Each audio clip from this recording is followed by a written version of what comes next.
In the heart of ancient Iran's lands, where the winds of history whisper tales of heroes, a great poet named Abu al-Qasim Ferdowsi was born. In the 10th century AD, in the village of Tus in Khorasan, he opened his eyes to the world and, with his magical pen, created the Shahnameh, an eternal epic that keeps Iran's myths, heroes, and kings alive. This story is a journey from Ferdowsi's childhood to his final days, full of love, effort, and a legacy that shines forever. Let's listen to this beautiful tale together. Abu al-Qasim Ferdowsi was born around 940 AD in a humble, sun-warmed house nestled in the village of Tus in Khorasan, where his joyful family gathered around a tiny newborn with soft, tan skin, thin, delicate black hair just beginning to sprout, and wide, curious black eyes that seemed to drink in the world.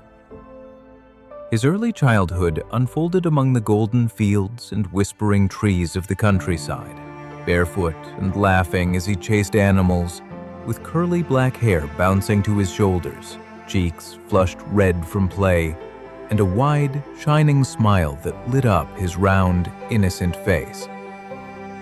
Between ages 6 and 10, in a simple village schoolhouse filled with the scent of ink and parchment, young Ferdowsi sat with straight black hair neatly combed, thick black eyebrows furrowed in concentration, learning to read and write while his sharp eyes traced ancient letters, planting the first seeds of a lifelong passion. His teenage years were spent toiling under the blazing sun on the family farm, where longer black hair clung to his sweat-dampened forehead.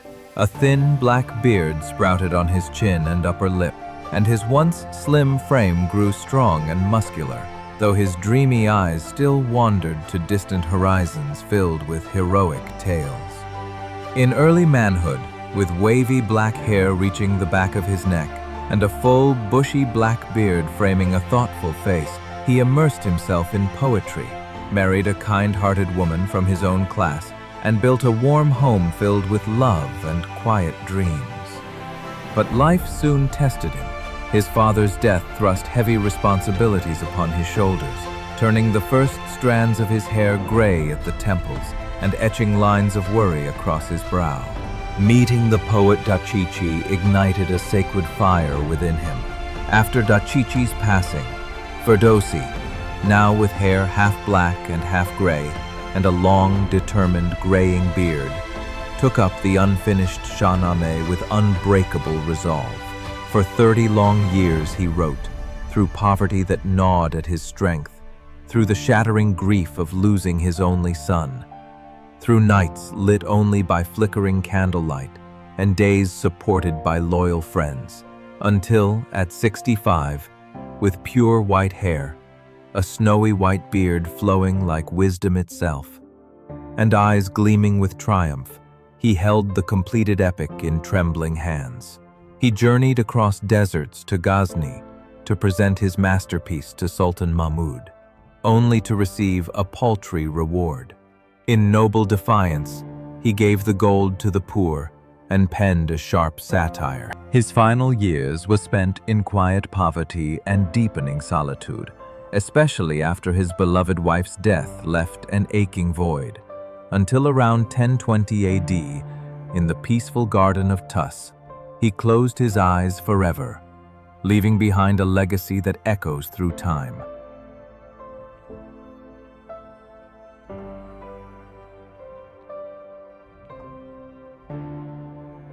Ferdowsi passed away, but his Shahnameh remained, a book that preserved Iran's identity and inspired generations.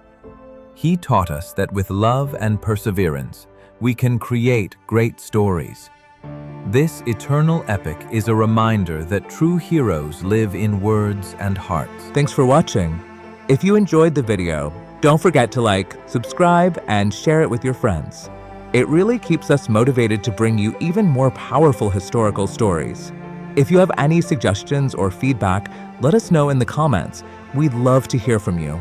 Stay tuned for the next Time Lens. See you soon.